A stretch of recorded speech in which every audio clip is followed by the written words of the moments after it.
सब लोग दुखी हैं? उल्टा बोलते तो फायदा होता है ना, सब लोग सीधा जवाब देते हैं, और जब किसी से सीधा बोलो तो उल्टा जवाब देता है। परमेश्वर का धन्यवाद करते हैं।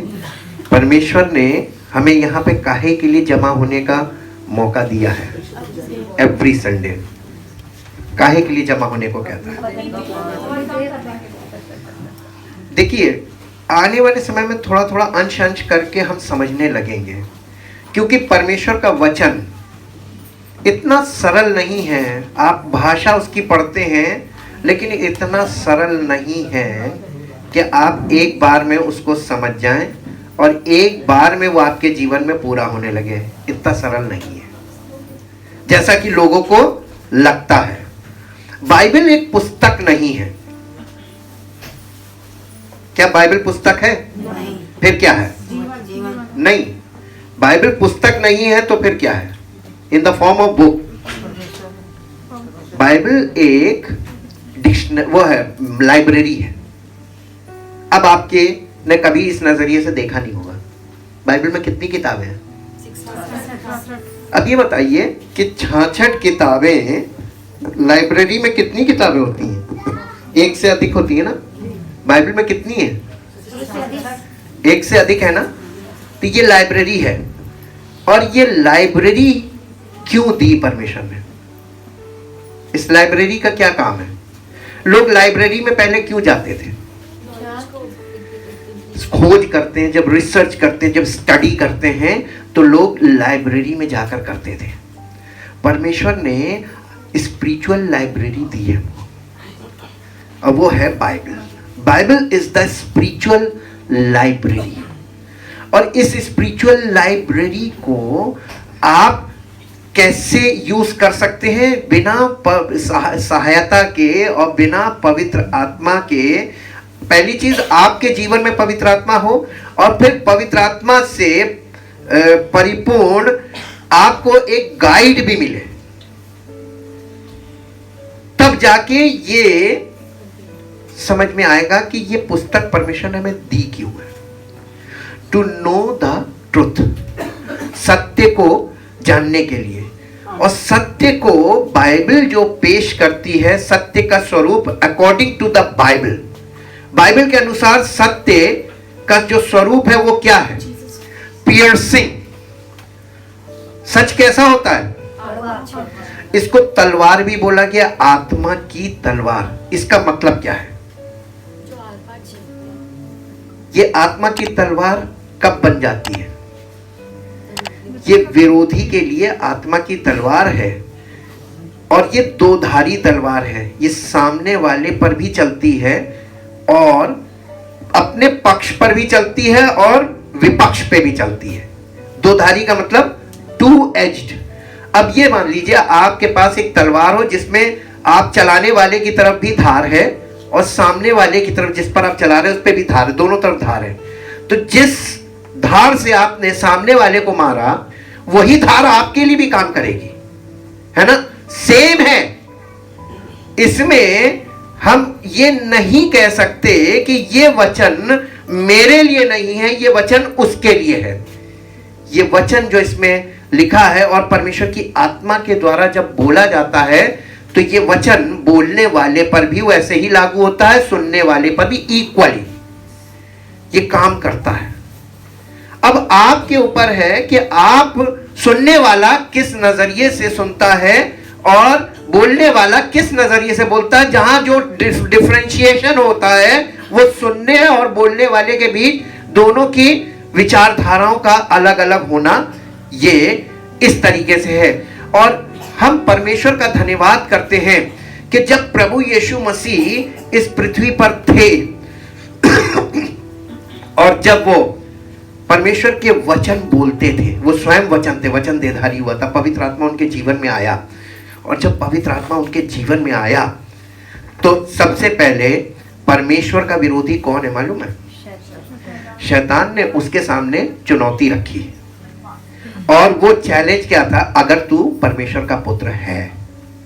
शक क्यों डाल रहा था? यीशु मसीह को तो मालूम था मैं हूं। और आज आप लोग शक में आ जाते हैं, पता नहीं है कि नहीं। नजरिया चेंज करना चाह रहा है। हाँ, शैतान आपके नजरिए को पलटने का खूबसूरती से काम करता है। इसीलिए उस पर शैतान आपको भ्रमित कैसे करता है, ये एक टैलेंट है। वीक पॉइंट पर अटैक करता है। हाँ, नहीं, और वो आपको आपकी मानसिकता से ही इस्तेमाल करता है। और कितनी खुशी, इसीलिए उसके लिए जो वर्ड यूज किया जाता, सेटन बिगाइल। बिगाइल का मतलब बहकाने का काम।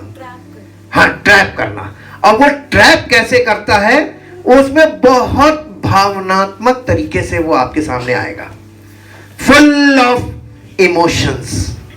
लेकिन यीशु मसीह कभी भावनात्मक तरीके से कभी किसी के साथ पेश आया? क्यों? क्योंकि यीशु मसीह को पिता की मर्जी पूरी करनी थी, ना कि अपनी और ना कि लोगों की। पिता की मर्जी, क्योंकि पिता ने उससे प्रेम रखा, उसने पिता से प्रेम रखा। बहुत ध्यान दीजिएगा, हम लोगों की जो स्टडी चल रही है फ्रूट ऑफ द स्पिरिट। मैं आपसे एक प्रश्न करना चाहता हूं, उसमें 9 चीजें लिखी हुई हैं। क्या कभी किसी ने मुझसे पलट के सवाल नहीं किया कि आत्मा का फल क्यों लिखा है, आत्मा के फल क्यों नहीं लिखा है? हम लोगों के लिए ठहरे रहते हैं कि शायद कोई मुझसे प्रश्न करे। देखिए लोगों का दिमाग कहां तक, कितना आप इसको वचन को ध्यान दे, ग्रामर पे कितना आपने ध्यान दिया। आत्मा के फल है कि आत्मा का फल है? फ्रूट्स ऑफ द स्पिरिट है या फ्रूट ऑफ द स्पिरिट है? का फल। तो उसमें 9 पॉइंट कैसे आ गए? तो वो एक ही आत्मा से तो सारे आए। आत्मा का फल एक्चुअल में एक है, अब वो है अगापे लव। एंड बाकी सारी चीजें अगापे लव का आउटपुट है। अगर आपके अंदर परमेश्वरीय प्रेम होगा तो आपके अंदर ये सारे 9 पॉइंट यानी 8 पॉइंट आपके अंदर डेवलप होने चाहिए। और परमेश्वर का प्रेम हमारे अंदर आता कैसे है? जब आप वास्तव में प्रभु यीशु मसीह को अपना उद्धारकर्ता ग्रहण करते हैं। ट्रू रिपेंटेंस का रिजल्ट है अगापे लव। जैसे ही आप वास्तव में अपना जीवन उसको समर्पित करते हैं और वास्तव में यीशु मसीह को अपना उद्धारकर्ता ग्रहण करते हैं, तो आपको एक गिफ्ट मिलती है। आपको गिफ्ट मिलता है, पहली चीज forgiveness of sin, the first gift. इसको कहते हैं जस्टिफिकेशन। आपको परमेश्वर ने यानी घोषित कर दिया कि आप धर्मी हो on behalf of Jesus Christ. उसके बाद सेकंड पॉइंट आता है कि आपको उसी समय पवित्र आत्मा गिफ्ट दिया जाता है। 2 गिफ्ट एक साथ मिलते हैं, justification on behalf of Jesus Christ, Yeshu Masih के कारण हम धर्मी ठहरते हैं, ये जस्टिफिकेशन है।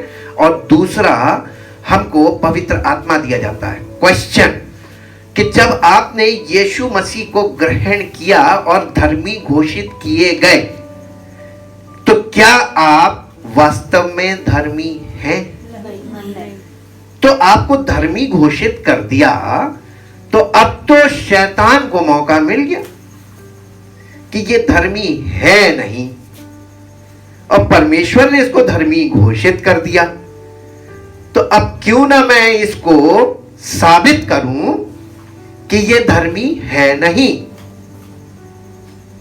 तो वो हमको धर्मी घोषित किया किसके कारण से?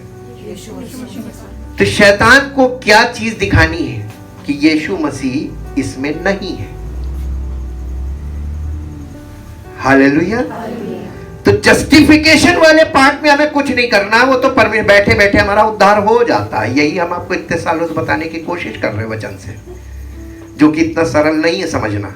बताने के लिए तो हम पूरे दांव पेच लगा के आपको बता सकते हैं, लेकिन समझने के लिए अगर आप इसको समझ नहीं पाए तो ये आपके जीवन में डीएक्टिवेशन हो जाएगा, गलत काम करने लगेगा। अब आप बताइए, आप जो नहीं है वो घोषित कर दिए गए, तो आप अंदर से हैं क्या? अभी जब आप धर्मी घोषित किए गए उस समय आप हैं क्या? शारीरिक, आपका बेसिक नेचर आपके अंदर काम कर रहा है ना? अब ये बताइए, धर्मी घोषित हुए हैं जबकि हम धर्मी हैं नहीं, तो परमेश्वर हमको क्या करता? तभी तो उसने कलीसिया की स्थापना की थी कि लोगों को जैसे ही धर्मी घोषित हो उन्हें कलीसिया में फट से रख दो लाके। और लोगों की जिम्मेदारी कलीसिया में जिस जगह परमेश्वर ने आपको रोपा है वहां पर रेगुलर बने रहने की है। पूछिए क्यों? क्योंकि जिसके साम्राज्य से तुम निकाले गए हो ना, वो तुम्हें ना वहां का छोड़ेगा और यहाँ का छोड़ेगा। तुम कहीं के नहीं रहोगे। इसलिए जब तुमको परमेश्वर ने वहां से निकाल लिया है तो अब तुम्हारी जिम्मेदारी क्या है? उसने एक मौका दिया है जी, ताकि हम, क्योंकि उसने पहले तो नहीं, उसने मौका दिया नहीं, उसने हमें निकाल कर कलीसिया में क्यों लाके जोड़ दिया? ताकि हम वहां पर, क्योंकि परमेश्वर आपको धर्मी बनाएगा, करके बदलेंगे। हाँ, ये काम थोड़ा लंबा है, प्रोसेस है। इसी को कहते हैं सैंक्टिफिकेशन।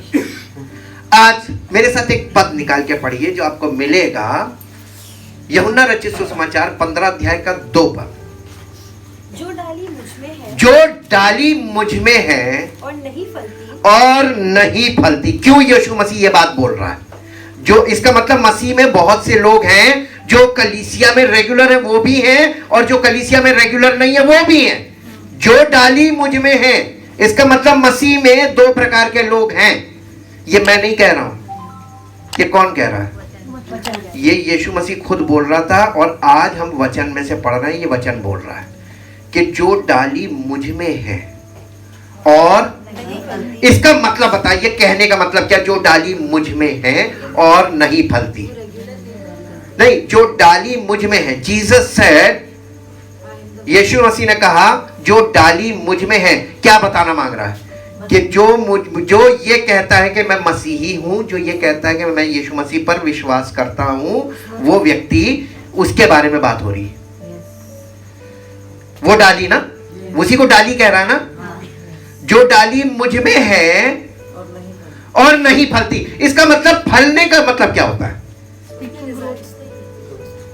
उसमें अगापे लव नहीं है, डेवलपमेंट नहीं है, उसके अंदर संयम नहीं है, उसके अंदर आनंद नहीं है, उसके अंदर, यानी ये पवित्र आत्मा के द्वारा जितनी चीजें होनी चाहिए वो नहीं है। इसका मतलब होली स्पिरिट के द्वारा जो कार्य उसके जीवन में होना चाहिए वो नहीं है, उसका रिजल्ट नहीं है, उसका आउटपुट नहीं है। जो डाली मुझ में है और नहीं फलती, उसे वो काट डालता है। काटने का काम कौन करता है? यीशु मसीह नहीं करता। यीशु मसीह तो वो है, नहीं, तना है। हाँ, पिता काटता कौन है?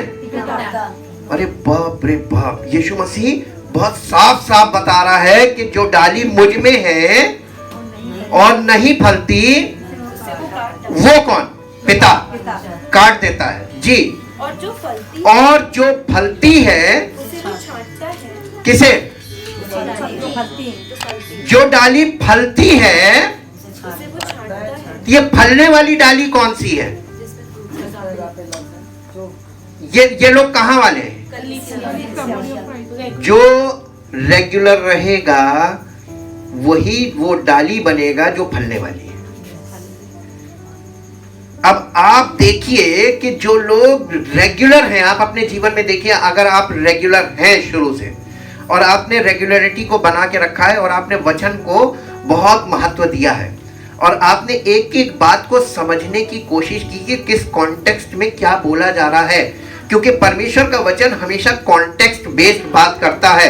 उसके जिस संदर्भ में जो बात बोली गई है उसी संदर्भ में हमें उसको समझना है। हमें संदर्भ बदल देने से उसका तात्पर्य बदल जाता है। नहीं समझा? कोई मेरी बात नहीं समझाइए। उसका अर्थ बदल जाता है। अगर आप संदर्भ यानी पॉइंट ऑफ व्यू चेंज कर दीजिए किसी बात का, तो वो चीज क्या होगी? वो पॉइंट ऑफ व्यू चेंज करने से उसका पूरा अर्थ और उसका तात्पर्य बदल जाता है। यहां पर यीशु मसीह कह रहा है कि जो डाली मुझ में है और फलती है, नहीं फलती तो काट डाला जाता है। जो फलती है, ये फलने वाली डाली कौन है? जो कलीसिया में, तो इसमें कई प्रकार के लोग आते हैं। एक, कलीसिया में वो लोग आते हैं जो पूरी तैयारी के साथ आते हैं वचन और अपना जीवन समर्पित रखते हैं और डिसिप्लिन मेंटेन करते हैं।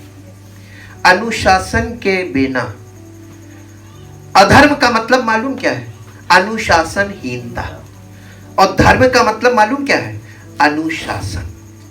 परमेश्वर की धार्मिकता अनुशासन से भरी होनी चाहिए। और अगर हमारे शारीरिक जीवन में अनुशासन नहीं होगा तो हमारे आत्मिक जीवन में भी अनुशासन नहीं होगा। अनुशासन ज्यादा इंपॉर्टेंट है या भावनाएं? तो अनुशासन को आप जब लेकर चलेंगे, आप अनुशासित करेंगे अपने आप को, तो आपको भावनाओं से निकलकर आगे बढ़ना पड़ेगा, है ना। भावनाओं में अनुशासन नहीं होता है। अगापे लव एक ऐसा लव है जो अनुशासन से भरा लव है। वहां पर अनुशासनहीनता नहीं है, ठीक है। जो डाली मुझ में है और फलती है, उसे पिटाई किसकी होती है? छटाई किसकी होती है? और कटाई किसकी होती है? अब हम आपको इसके पीछे छिपे अनुशासन के बारे में बताते हैं। अनुशासन क्या है? देखिए, आप लोगों ने अंगूर की कभी बागबानी नहीं देखी है, वाइन यार्ड, है? बेल टाइप की होती है, ऐसे छत मतलब वो लगी रहती है, टटिया। नहीं, वो नहीं देखी, खेती नहीं देखी इसकी। हाँ, इसकी खेती कैसे होती है? इसके खेत में जाइए, नासिक साइड में जाइए, तो ऐसे हट्स बनी होती हैं, टट्टर की हट्स।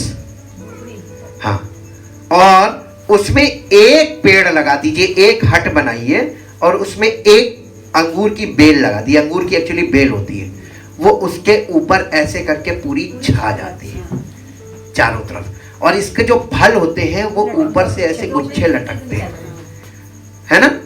और ये छाने वाली जो बेल होती है, और एक बेल होती है, उसमें ढेर सारी ब्रांचेस होती है, इसी से वो फैलती है।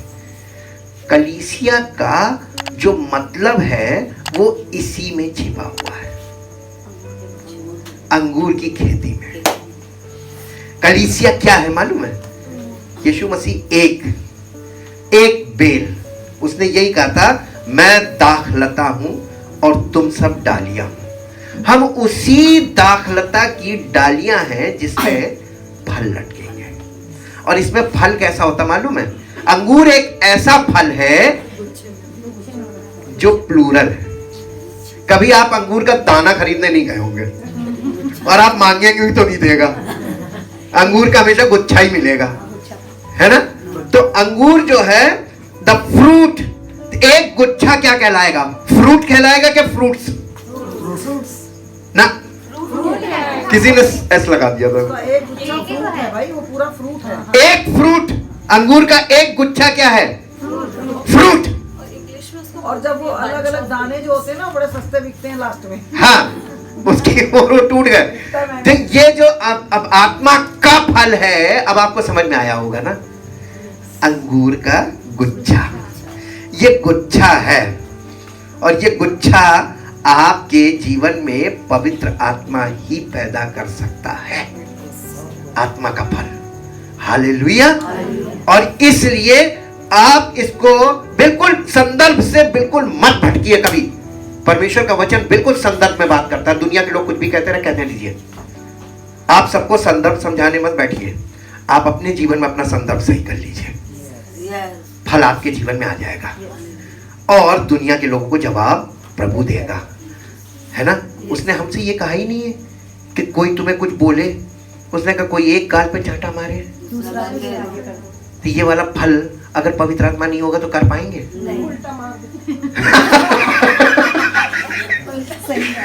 हालेलुया। तो जब कोई एक गाल पे मार रहा, भैया एक और मार लो, तुम खुश हो जाओ। अरे हम पिट रहे हैं और किसी का भला हो जाए, कोई व्यक्ति हमें मार के ही खुश हो जाए, मार लो। लेकिन बाद में खुश हो जाए परमेश्वर देता ना, वो उसी का नहीं जानता है। परमेश्वर अपना काम करेगा। जो व्यक्ति मारने से खुश हो रहा, मार के खुश हो लो। यही तो उसने बोला, जो कोई तेरा कुर्ता लेना चाहे उसे दोहर भी दे दे, ले जाने दो। कितना ले जाएगा, मैं तो तुम्हें देता रहूंगा। हालेलुया। तो अगर हम लोग इतने ही समझदार हो जाएं कि प्रेम को आप अगापे लव को अगर आपके अंदर आ गया, ये एक्चुअली पैदा होता है, ये हम किसी से कॉपी नहीं कर सकते। अगापे लव की कॉपी नहीं हो सकती। इसीलिए यीशु मसीह ने कहा था कि इस संसार में, और प्रभु यीशु मसीह ने जब इसकी बात करी, फलों की बात करी थी सबसे पहले मत्ती रचित सुसमाचार में, तो वहां पर किस जगह पे की थी और किस संदर्भ में की थी, जरा आप ध्यान दीजिए, क्योंकि हमने आपको बताया ना, संदर्भ को मत छोड़ना। मेरे साथ निकाल लीजिए, एक मिनट इसको पूरा पढ़ लीजिए कि जो डाली मुझ में है और फलती है उसे वो छांटता है ताकि, छांटने का मतलब क्या है? वाइन ड्रेसिंग बोलते हैं इसको, वाइन ड्रेसिंग। अब आप देखिए, हाँ, प्रूनिंग का मतलब क्या होता है? प्रूनिंग से तात्पर्य क्या है? इसी संदर्भ में जवाब होना चाहिए। जस्टिफिकेशन के बाद जो दूसरी चीज आती है वो सैंक्टिफिकेशन। सैंक्टिफिकेशन का मतलब होता है पवित्रीकरण, या यूं कह लीजिए करेक्शन। अब ये जो करेक्शन हमारे जीवन में आता है, ये कहां पे आता है? क्यों प्रभु ने यीशु मसीह के पर विश्वास करने से हमें धर्मी घोषित कर दिया?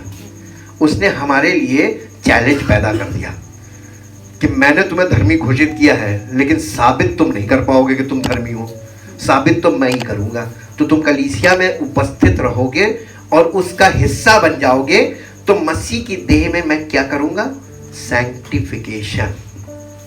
सैंक्टिफिकेशन का मतलब देखिए, जब अंगूर की बेल को उस पर चढ़ाया जाता है, तो ये अंगूर की खेती करने वालों के पास कुछ औजार होते हैं। वो औजार होते हैं, वो चिमटी जैसी होती काटने के लिए, और वो लोग उसको क्या करते हैं मालूम है? जो गलत ग्रोथ होती है उसको काटते हैं, ताकि बगल वाले के ट्रैक्टर में जाके ना फल दे दे।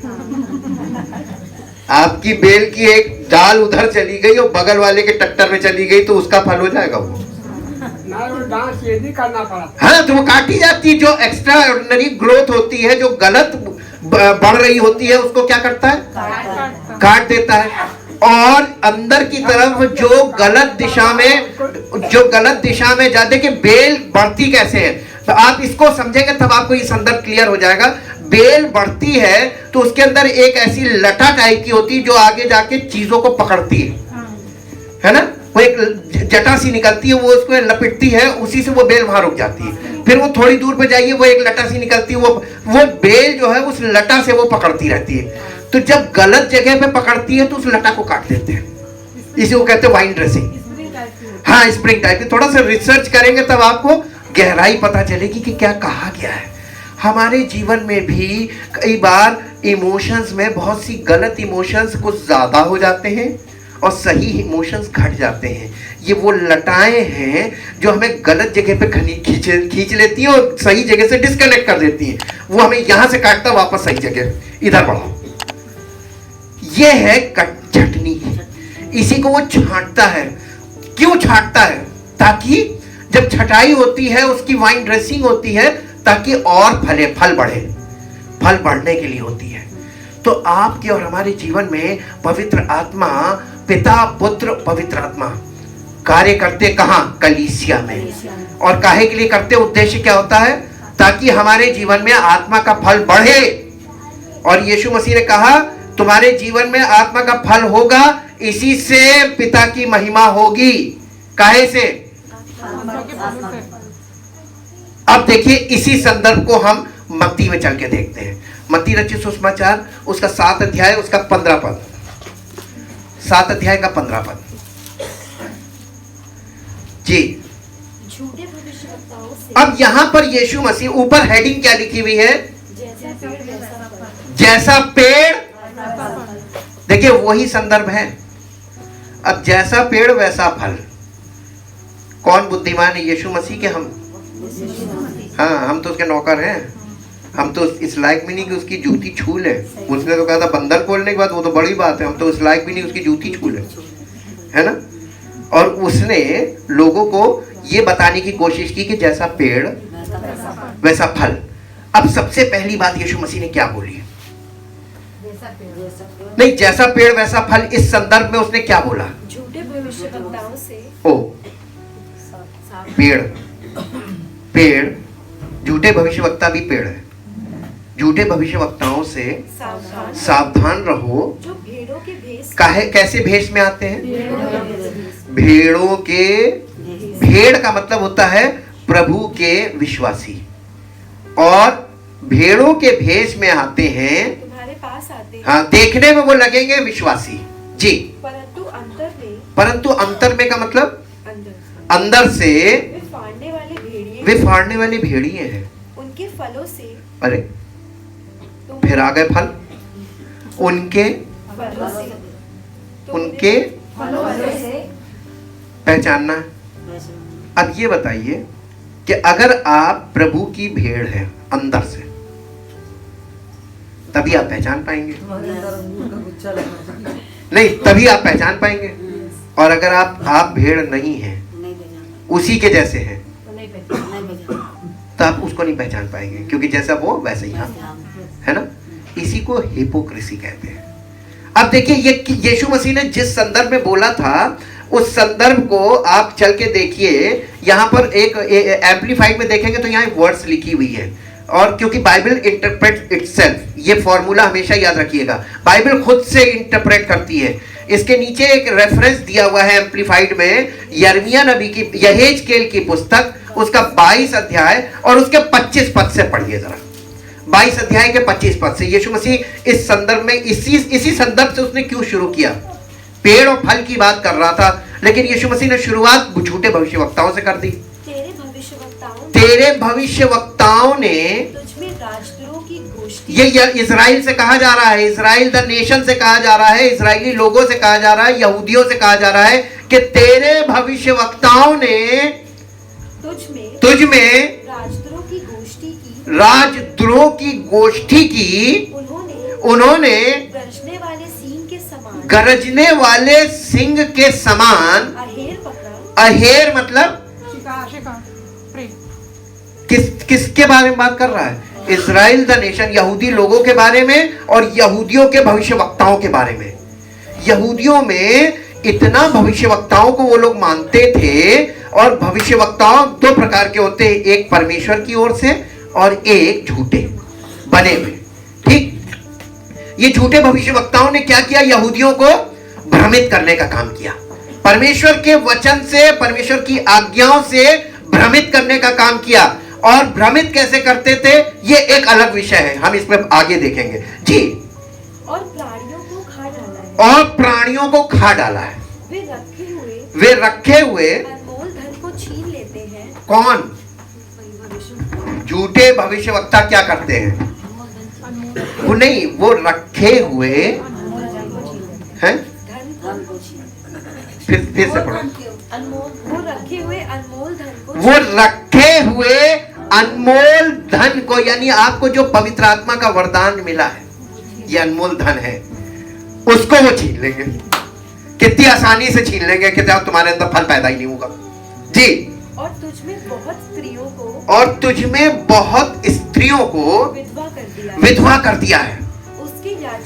उसके याजकों ने, अब याजक पे आ जाइए भविष्यवक्ताओं के बाद, उसके यानी यहूदियों में जो यरूशलेम के याजक हैं, उनके याजकों ने मेरी व्यवस्था का अर्थ खींच खांच कर लगाया है, और मेरी पवित्र वस्तुओं को अपवित्र किया है। किसने किया ये काम? याजकों ने जी। उन्होंने पवित्र अपवित्र का क्या किया मालूम? याजक का काम क्या है? लोगों को ये सिखाना वचन से कि क्या परमेश्वर की दृष्टि में क्या चीज पवित्र है और क्या अपवित्र है। पवित्र और अपवित्र का भेद लोगों को बताना भी है, सिखाना भी है ना। ये बहुत बड़ी जिम्मेदारी का काम है जी। का कुछ भेद नहीं माना, और उन लोगों ने क्या किया? यरूशलेम के याजकों ने लोगों को पवित्र और अपवित्र का भेद ही नहीं बताया, सब पवित्र है। कलीसिया में लोग पवित्र किए जा रहे हैं और बाहर जो लोग वो भी पवित्र हैं। कैसे? आपने यीशु मसीह की तुलना सांसारिक लोगों से कैसे कर दी? अंतर है। इसीलिए यीशु मसीह ने कहा था उनके अंतर में वे फाड़ने वाले भेड़िए हैं। अंदर से वो ये डिफरेंशिएट ना करते और ना करने देते हैं लोगों को। जी। और ना औरों को शुद्ध अशुद्ध का भेद सिखाया है। और ना औरों को शुद्ध और अशुद्ध का भेद सिखाया है। और वे मेरे विश्राम दिनों के विषय में निश्चिंत रहते हैं। अरे हम विश्राम करेंगे, हम नहीं जाएंगे, हमारा मन नहीं है। एक्चुअल में जो डिसिप्लिन नहीं है, फिजिकली डिसिप्लिन नहीं है, वो कलीसिया में टिक नहीं पाएंगे। पहला पड़ाव तो यहीं से छट जाता है। आपको कलीसिया में रेगुलर रहने के लिए फिजिकली डिसिप्लिन होना है। जी। जिससे मैं उनके बीच अपवित्र ठहरता हूँ। अपवित्र यानी जो लोग परमेश्वर को पवित्र मानते हैं वो हासिल हो जाते हैं, जो नहीं मानते वो नहीं आते ही। परमेश्वर अपवित्र ठहर गया। जी। उसके प्रधान भेड़ियों के समान अहेर पकड़ते और अन्याय से लाभ उठाने के लिए हत्या करते हैं और प्राणघात करने को तत्पर रहते हैं। उसके भविष्यवक्ता उनके लिए कच्ची लिसाई करते हैं। कच्ची लिसाई का मतलब क्या होता है? कच्ची मिट्टी की नहीं, कच्ची लिसाई का मतलब, लिसाई का मतलब समझता कोई? नहीं समझते। आप जो लिपाई करते थे पहले, उसी को लिसाई बोलते हैं। नहीं इसको नहीं बोलते। हाँ। दीवार में होती है। हाँ, वो दीवार में होती है, वही चीज होती है प्लास्टरिंग करना। कच्ची लिसाई मुझे लगता है पहले मिट्टी और गोबर को मिला के और भूसा डाल के जो लेसे प्लास्टरिंग करते थे हाथ से, उसी को लिसाई बोलते हैं। लिपाई बोलते हैं। आपको हिंदी सीखनी पड़ेगी। जमाना बदल गया। आजकल लिसाई लोग नहीं, आजकल प्लास्टर कराते हैं। हम लोग गाँव में जाते हैं तो आज भी लिसाई देखने को हाँ, ये जो प्लास्टरिंग होती है, उन्होंने कच्ची लिसाई की है। लिसाई क्या होती मालूम है? जो आपको बाहर से खूब अच्छा दिखाई दे, और अंदर सब ऐसे ही है, उबड़ खाबड़, लेकिन बाहर से दिखने में टिप टॉप लगे। कच्ची लिसाई की है किसने? भविष्यवक्ताओं ने। झूठे भविष्यवक्ता क्या करते हैं? लोगों को कहते हैं कि अरे तुम्हारे लिए प्रभु सब करेगा, अरे प्रभु तुम्हारे पर अनुग्रह करेगा। अरे कैसे? जब तक कोई व्यक्ति परमेश्वर के अनुसार सिद्ध नहीं होगा, परमेश्वर अनुग्रह करेगा? नहीं करेगा। परमेश्वर का प्रेम सबके लिए है, अनकंडीशनल लव। लेकिन जैसे ही आप वो प्रेम आपके अंदर आ जाएगा, कंडीशन अप्लाइड, कलीसिया में हाजिर। क्योंकि परमेश्वर आप पर प्रेम प्रकट करके ये देखना मांगता है कि आप उसके प्रेम में बने रहोगे या अपनी मर्जी करोगे। तो जैसे ही वो प्रेम, आपको उद्धार मिला, यानी परमेश्वर से आपको पापों की माफी मिली और पवित्र आत्मा मिल गया, इसका मतलब अब कंडीशन अप्लाइड। हालेलुया। यीशु मसीह यही बताना मांग रहे थे। जी। उनका दर्शन पाना मिथ्या है। यहोवा के बिना कुछ कहे भी वो ये कहकर झूठा भावी बताते हैं कि प्रभु यहोवा यूं कहता है, जबकि परमेश्वर ने उनसे कुछ नहीं कहा। जी। देश के साधारण लोग भी अंधेर करते और पराया धन छीनते हैं। वे दीन दरिद्र को पीसते और न्याय की चिंता छोड़कर परदेशी पर अंधेर करते हैं। अब वापस आ जाइए वहीं। यीशु मसीह, हमने आपको बता दिया ना किस कॉन्टेक्स्ट में बोल रहा था। जी। अब वापस आइए 15 के बाद। उनके फलों से तुम उन्हें पहचानोगे। जी। 16, मत्ती 7:16। लो, खो गया। मत्ती 7:16। उनके फलों से तुम उन्हें पहचान लोगे। बहुत सरल रखा है उसने, एक्चुअली बहुत सरल है। जी। क्या लोग झाड़ियों से अब प्रश्न है कि क्या लोग झाड़ियों से अंगूर या ऊंट कटारों से अंजीर तोड़ते हैं? ये प्रश्न क्यों रखा उसने? जैसा पेड़ वैसा फल। अब ये बताइए यीशु मसीह क्या बताना मांग रहे हैं? कि हर संसारिक व्यक्ति में अगर वो कहता मैं मसीह पर विश्वास करता हूं तो क्या उसमें अंगूर उग सकता है? आजकल तो यही चल रहा है। हर व्यक्ति, जबकि इतना हाई स्टैंडर्ड है कि बिना पवित्र आत्मा के और बिना वचन, बिना परमेश्वर की सहायता के कोई व्यक्ति इसमें आगे नहीं जा सकता। यहीं पे तो मामला आड़ी फंसी हुई है जी। इसी प्रकार देखिए, झाड़ी से आप अंगूर तोड़े कभी? किसी ने तोड़ा हो तो बताइए। ये झाड़ी किसको कहा जा रहा है? जो कलीसिया में लोग नहीं है उनमें क्या अगापे लव होगा? Is it possible? उनके अंदर पवित्र आत्मा कार्य करेगा? Is it possible? नहीं नहीं, यही यीशु मसीह बताना मांग रहा था। और कह रहा है और ऊंट कटारों से अंजीर जी। इसी प्रकार हर एक अच्छा पेड़ अच्छा फल लाता है। देखिए, बुरा पेड़ कोई नहीं है। एक पेड़, अच्छा पेड़ किसको कहा जा रहा है? जो कलीसिया में रेगुलर आता है। और निकम्मा पेड़ किसको कहा जा रहा है? जो यूजलेस है, किसी काम का नहीं है।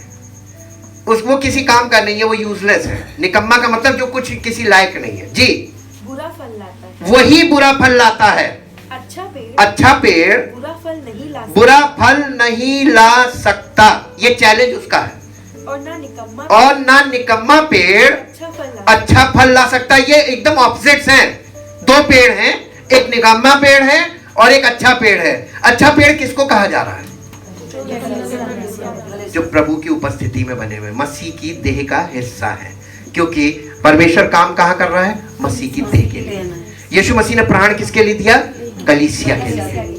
हाँ, और यीशु मसीह को शिरोमणि बनाकर किसको दिया गया? कलीसिया को दिया गया।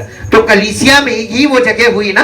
तो कलीसिया का कोई हिस्सा नहीं है और कोई कुछ कर रहा है तो वो कलीसिया का हिस्सा नहीं है।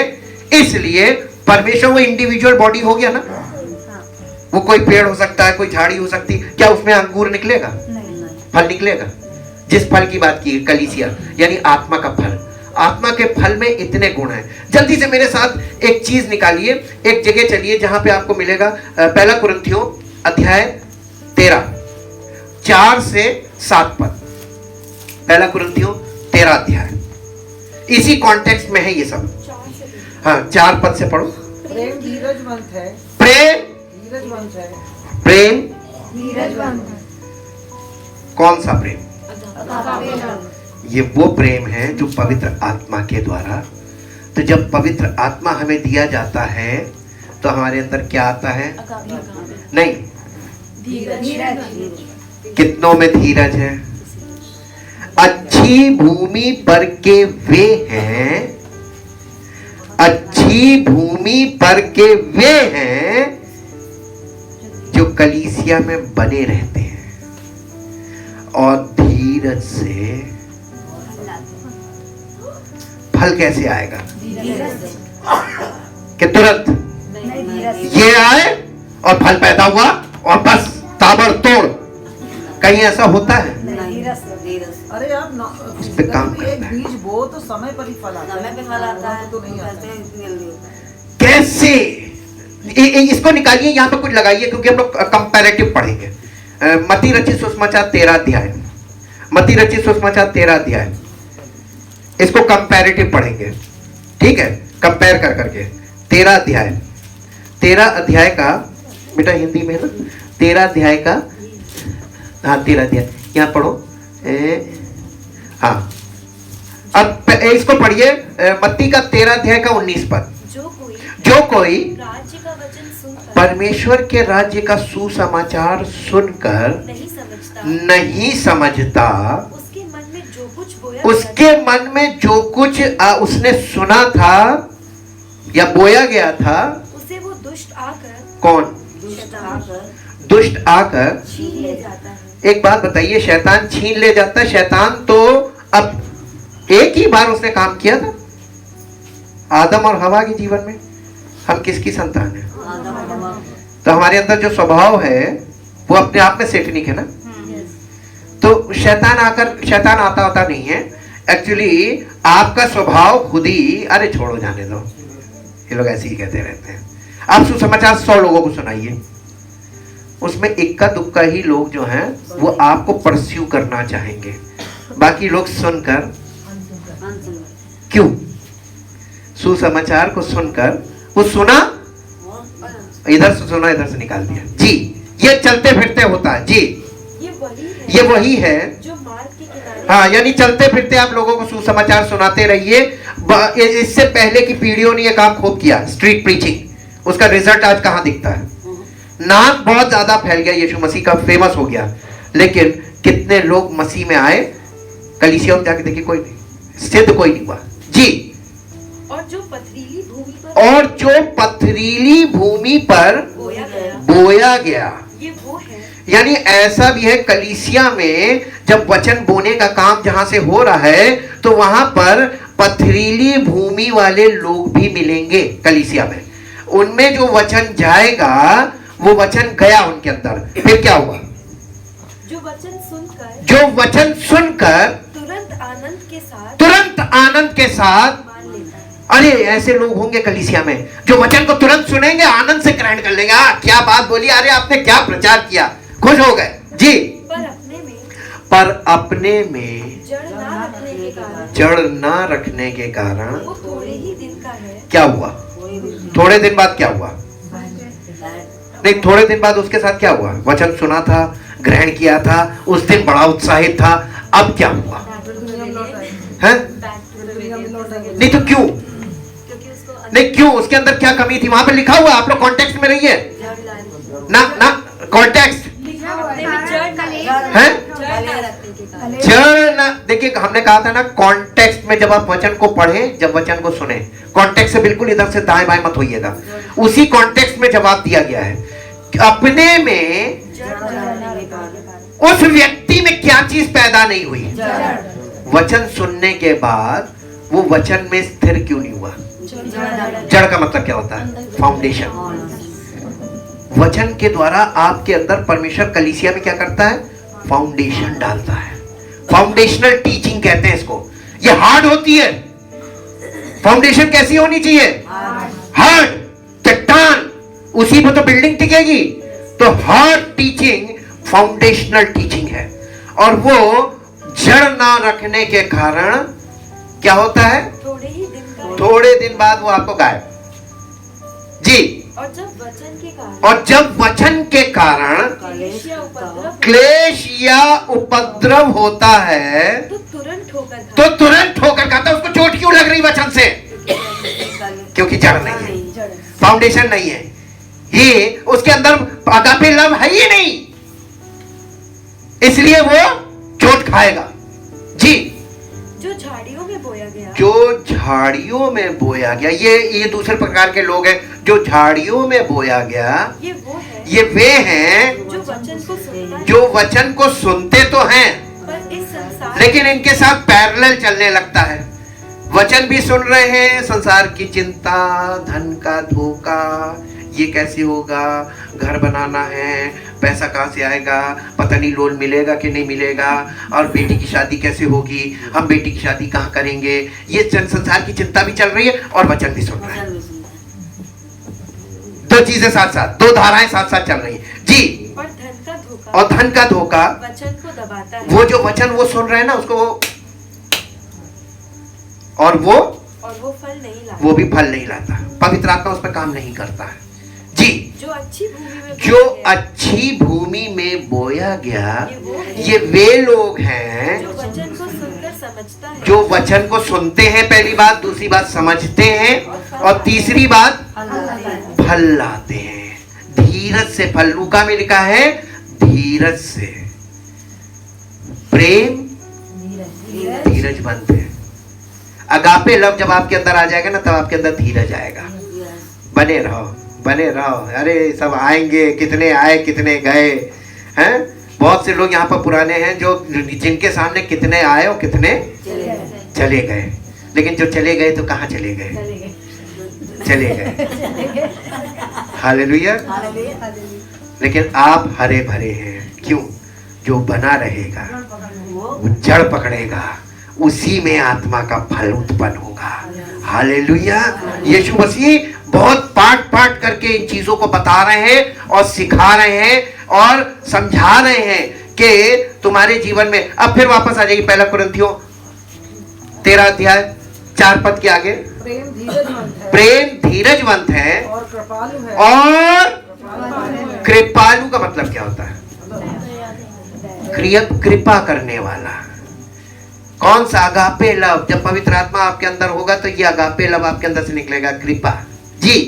प्रेम डाह नहीं करता। और ये जो पवित्र आत्मा, अब देखिए कई बार लोग कहते हैं हमारे जीवन में पवित्र आत्मा है, लेकिन कई बार वो समझ नहीं पाते पवित्र आत्मा का मतलब क्या है। पवित्र आत्मा का मतलब हिलना डुलना नहीं है। पवित्र आत्मा का मतलब रोए खड़े होना नहीं है। पवित्र आत्मा का मतलब जो दुनिया में आपको प्रोजेक्ट किया जा रहा है वो उसमें से कुछ भी नहीं है। पवित्र आत्मा का मतलब ये है। पवित्र आत्मा का मतलब क्या है मालूम है? प्रेम डाह नहीं करता। ये आपके अंदर पवित्र आत्मा होगा तो आपके अंदर एक चीज नहीं होगी, डाह। डाह क्या चीज है? नहीं, डाह ये थोड़ा सा हाई क्वालिटी वाला है। नहीं, ये कौन सी जलन? ना ये वो वाली नहीं। इंग्लिश में पढ़ो बेटा, इंग्लिश। इसके जब आपको कोई चीज समझ में ना है तुरंत इंग्लिश। लव एंड्योर्स लॉन्ग, सब लंबे समय तक स्थिर रहना, ये है परमेश्वर, ये प्रेम, अगापे लव। इसका मतलब पवित्र आत्मा है तभी ये बना हुआ है। जी। And is patient and kind. And is patient and kind. Love never is envious. No, love never is Envious. envious. Envious का मतलब क्या होता है? दूसरे से, ये क्या चीज क्या है? इसको परिभाषित कीजिए। इसके पास है मेरे पास क्यों? इसकी साड़ी मेरी साड़ी से सफेद कैसे? अब समझ में आया? इसके पास ये चीज है, मेरे पास क्यों नहीं है? मैं इससे बेस्ट लाऊंगा। ये है एनवी। और जब ये वाली भावना किसी के अंदर होती है ना, वहां पे अगापे लव नहीं हो सकता। और अगापे लव नहीं, इसका मतलब पवित्र आत्मा नहीं। जी। वो एनवियस नहीं हो सकता, जेलसी नहीं होती है। जी। Nor boils over. है? Nor boils over. Nor boils over With jealousy. with jealousy. Is not boastful. Is not boastful. Hindi में पढ़ दो। प्रेम अपनी बड़ाई नहीं करता। प्रेम अपनी बड़ाई। कौन सा वाला प्रेम? अगापे लव कभी अपनी बड़ाई नहीं करता। देखो मैंने इसके लिए ये किया, देखो मैंने इसके लिए ये किया, देखो मैंने वो किया, मैंने इतने लोगों को ये, मैंने इतने लोगों को प्रचार किया, मैंने इतने लोगों के लिए प्रार्थना की, मैंने ये किया, मैंने वो किया। प्रेम अपनी बड़ाई। यीशु मसीह ने कितना काम किया, कभी बड़ाई ली? उसने कहा एक हाथ से करो, भूल जाओ। हमको 30 साल हो गए, हमने कितने जगह कहाँ गए, क्या क्या किया, सब कुछ, लेकिन हम इसका, क्योंकि उसने हमें इसलिए थोड़े ना खड़ा किया कि रिकॉर्ड यानी डेटा तैयार करो कि कितना किया, किसके साथ। एक्चुअली हम कर ही नहीं रहे, कर तो वो रहा। एक्चुअली कर वो ही रहा। जब वो काम कर रहा है, जब हमको करना ही कुछ नहीं है, हमें तो उसके प्रेम में भरे रहना है। प्रभु ठीक है जी। प्रेम अपनी बड़ाई नहीं करता और फूलता नहीं। और फूलता नहीं। फूलता नहीं का मतलब क्या है? भर जाना, घमंड, गर्व करना। गर्व नहीं करता। जी। वह अनरीति नहीं चलता। और सबसे बड़ी बात क्या है मालूम है? कौन सा प्रेम की बात कर रहा है? जो पवित्र आत्मा के द्वारा हमारे अंदर भेजा गया है। अनरीति मतलब वो अनरीति यानी अपनों से कर लिया और जिनको नहीं जानता। नहीं, इसका यहाँ पे ये मतलब नहीं बेटा। अनरीति वाला पढ़ दो इंग्लिश में। अनसीमली। It is not conceited. It is not conceited. Arrogant and inflated with pride. Arrogant and inflated with pride. It is not rude. It is not rude. Unmannerly. Unmannerly. And does not act. And does not act. Unbecomingly. Unbecomingly. Unbecomingly यानी वो अनरीति नहीं चलता, रीति के against नहीं चलता है। कलीसिया की स्थापना किसने कहा था? I will build my church. और इस रीति के विरोध में जितना भी कार्य किया जाएगा वो परमेश्वर यीशु मसीह, पिता, पुत्र, पवित्र आत्मा तीनों के विरोध में काम है।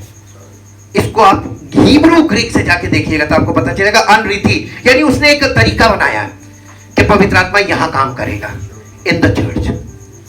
और लोग आज क्या कर रहे हैं? कलीसिया को गलत साबित करना मांग रहे हैं कि नहीं वो तरीका गलत है, हम अपने तरीके से करेंगे। ये अनरीति हो गया। और ये जो अगापे लव ये अनरीति नहीं जाएगा। तो ये जहां पर है वहीं पर रहेगा। जी, वो अपनी भलाई नहीं चाहता, वो यानी ये वाला जो प्रेम है ये अपनी भलाई नहीं चाहता झुंझलाता नहीं, और झुंझलाता नहीं। क्या आपको झुंझलाहट आ रही है? क्यों? पवित्र आत्मा नहीं है। पवित्र आत्मा होगा झुंझलाहट नहीं आएगी, क्योंकि पवित्र आत्मा के द्वारा परमेश्वर का प्रेम हमारे हृदय में उंडेला गया। हालेलुया। और कब? जैसे ही हमने अपना सच्चा मन फिराया और प्रभु को अपना उद्धारकर्ता स्वीकार किया, उसी समय पापों की क्षमा और पवित्र आत्मा यह उसी समय हो गया और परमेश्वर का अगापे लव हमारे अंदर आ जाता है। ठीक जी। बुरा नहीं मानता, बुरा नहीं मानता कुकर्म से आनंदित नहीं, और कुकर्म से आनंदित नहीं होता, परंतु सत्य से आनंदित, परंतु सत्य से आनंदित होता है। वह सब बातें सह लेता है। कौन? Agape love. परमेश्वर का प्रेम आपके हृदय में डाला गया। जब आपने मन फिराया था तो आपको इसी को बपतिस्मा बोला गया है। ये प्रभु का बपतिस्मा है। पिता पुत्र पवित्र आत्मा आपको जो बपतिस्मा देते वो यही है। पवित्र आत्मा आपके अंदर अगापे लव डाल देते हैं। वो क्या करता मालूम है? सब बातें सह लेता है। सब बातें, चाहे आपको अच्छी लगे या ना लगे, सब बातें सह लेता है। सब बातों की प्रतीति करता है। और केवल सहता नहीं है, सब बातों की को मान लेता है। हाँ, हो सकता है मुझसे गलती हुई हो। हाँ, हो सकता है कि मैंने ये बात तो बोली थी लेकिन मेरा बोलने का तात्पर्य ये नहीं था। हो सकता है मैंने कहा, मान लेता है। जी। सब बातों की आशा रखता है, और सब बातों की आशा रखता है, सब बातों में धीरज रखता है, और सब बातों में धीरज रखता है। धीरज धरता है। Thank you Jesus. आपको ये किसने दिया ये प्रेम? ये किस समय मिलता है? हैं? रोमियो की पत्री जल्दी से आ जाएगी मेरे साथ।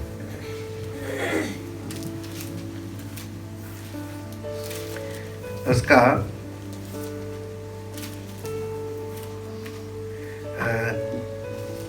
14 अध्याय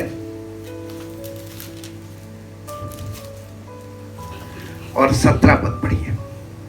क्योंकि परमेश्वर का राज्य क्योंकि परमेश्वर का राज्य खाना पीना नहीं है, परंतु परंतु धर्म और मेल मिलाप धर्म और मेल मिलाप और वो और आनंद है वो आनंद है जो पवित्र आत्मा से होता है। जो किससे होता है? पवित्र आत्मा से।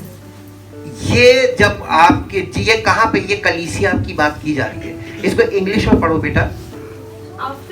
After all, the kingdom of God the kingdom of God is not a matter of is not a matter of getting the food and drink getting the food and drink one likes, but instead it is righteousness it is righteousness that state which makes a person acceptable to God and peace and joy in the Holy Spirit. in the Holy Spirit. ये है परमेश्वर का राज्य।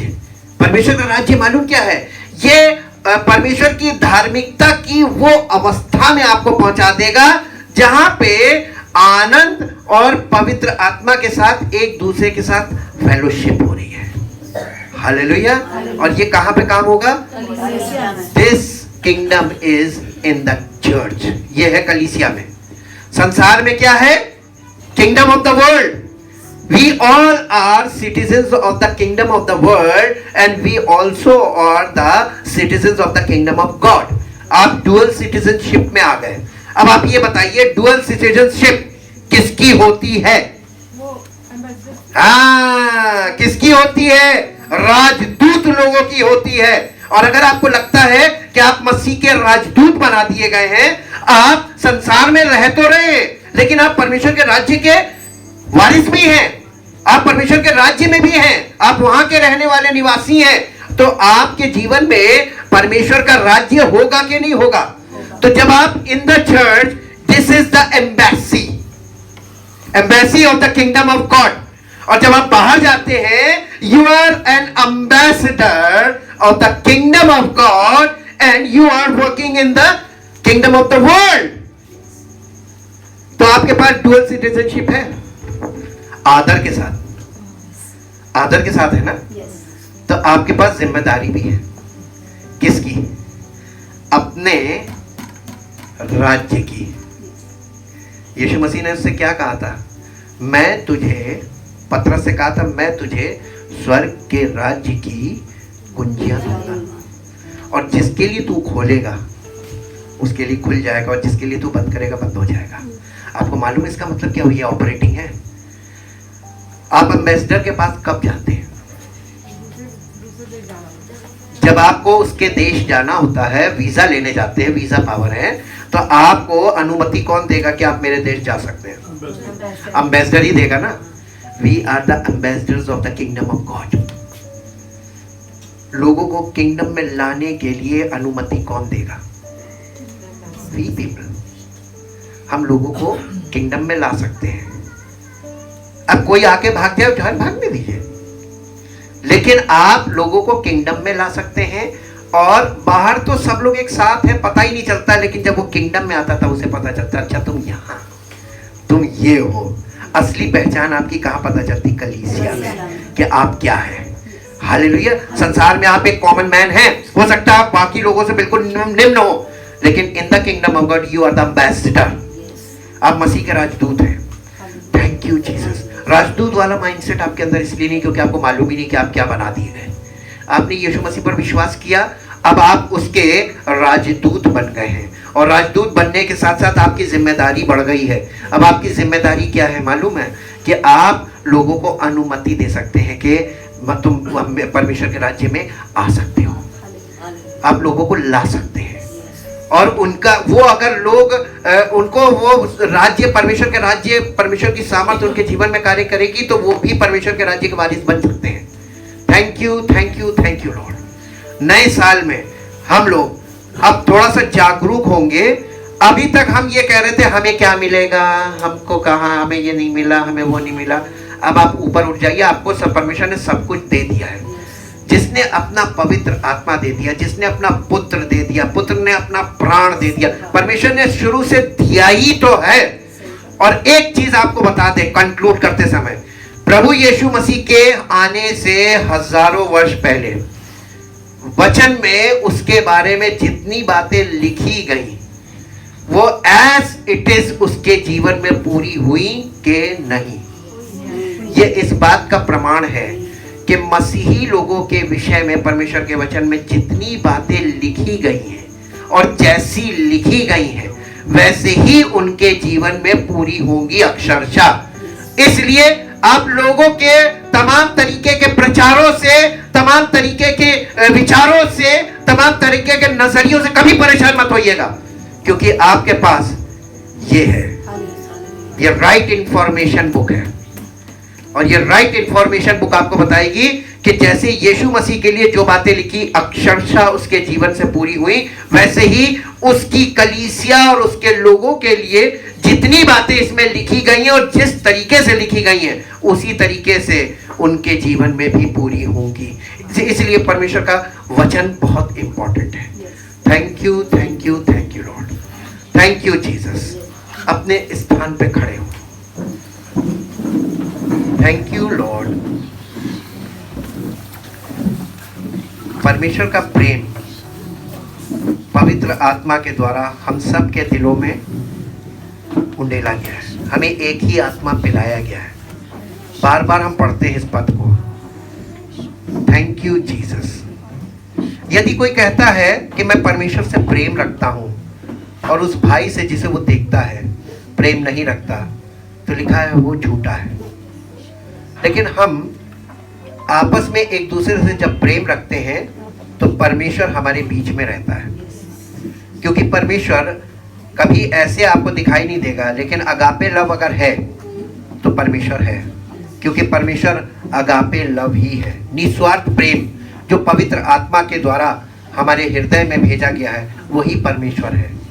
और अगर आपके जीवन में वो प्रेम है जिसके बारे में वचन बताता है, जिसकी क्वालिटीज बताई जा रही हैं, अगर ये क्वालिटीज आपको देखने को मिलती है तो इसका मतलब परमेश्वर है।